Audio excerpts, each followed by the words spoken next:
11살 초등학교 4학년생 어린이가 아버지를 흉기로 찔러 숨지게 하는 차마 입에 담기 어려운 사건이 발생했습니다. 이 아이가 아버지를 살해했다는 말에 많은 사람들이 충격에 휩싸였는데요. 가정폭력을 견디다 못한 아이가 선택한 비극. 왜 이런 끔찍한 일이 일어났는지 자세히 들여다보겠습니다.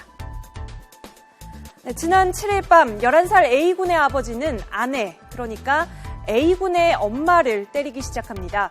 집에 늦게 들어왔다는 이유에서였습니다.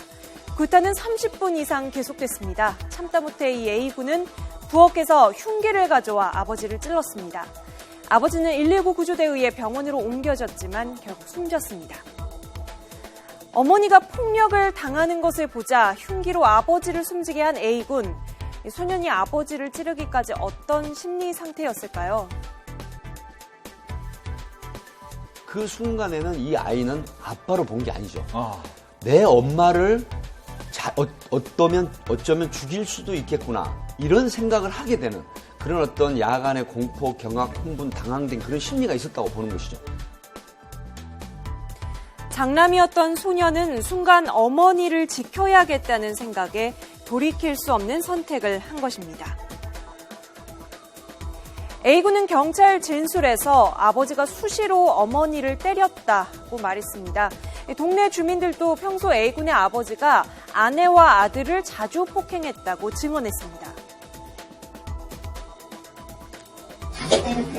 내성적이지, 술도 안 먹고 담배 안 피고 만나지 아무래도 못 나가게 하고 그 단순해서 못 나가게 소년의 아버지는 평소 잦은 폭행을 일삼았는데 컴퓨터 7대가 깨지고 집안 살림이 다 부서질 만큼 이 정도가 심했다고 이웃들은 말하고 있습니다. 이런 잦은 폭행으로 인해 A군은 평소 이웃에게 내가 아니었으면 우리 엄마 죽었어요 라고까지 말을 했다고 합니다. 그렇다면 엄마를 보호하기 위해 아빠를 숨지게 한 A군, 만 10살 이상에서 14살 미만인, 그러니까 형사처벌은 안 되는 촉법소년에 해당되는데요. 다른 처벌은 어떻게 될까요? 이 아이는 어차피 촉법소년이기 때문에 그렇죠. 형사처벌 대상은 아닙니다. 이 아이가 이제 소년법에 의해서 보호처분을 받게 될 텐데 그런 보호처분은 법원의 어떤 그 결정이 있어야 됩니다. 현행법상 만 14살 미만은 형사 미성년자로 법적 책임을 묻지 않습니다. 다만 만 10살에서 14살 사이는 촉법소년에 해당돼 보호처분을 받아 소년원이나 학교 등에서 교육을 받게 될 수도 있다는 겁니다. 가정폭력이 낳은 존속살인은 이번이 처음은 아니죠. 최근에는 한 가정주부가 상습적인 가정폭력에 전 남편을 목 졸라 살해한 사건이 있었고 지난 2011년에도 가정폭력의 이유로 20대 남성이 아버지를 살해한 일이 있었습니다. 해마다 가정폭력은 증가하고 있습니다. 그렇다면 끔찍한 비극까지 이어질 수 있는 가정폭력을 막을 대안은 없는 걸까요? 한 전문가는 주변의 관심이 무엇보다 중요하다고 말합니다.